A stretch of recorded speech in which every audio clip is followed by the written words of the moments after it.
kayak nangis Bego. Yang mana yang mulai Pak? Yang itu yang SMP. Ya udah nggak apa-apa.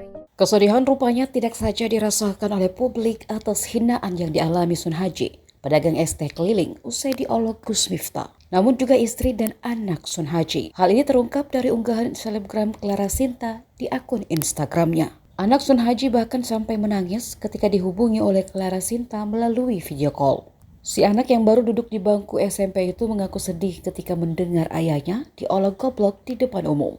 Begitu pula istri Sun Haji. Namun ia tetap terlihat tersenyum. Kata sang anak, ibu-ibu tetangga yang tahu Sun Haji diperlakukan tak baik ikut menangis. Di hari itu Sun Haji hanya mendapatkan penghasilan seberapa dari jualan es teh. Kesedihan Sun Haji pun kini tergantikan dengan rezeki yang melimpah. Beberapa influencer YouTuber mendatangi kediamannya untuk memberikan bantuan berupa uang. Ia juga diajak umroh pada bulan Ramadan 2025 mendatang.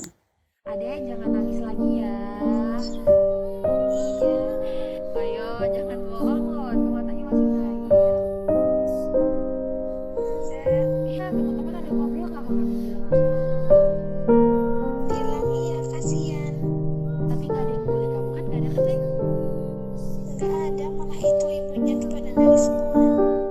Download Tribun X sekarang, menghadirkan lokal menjadi Indonesia.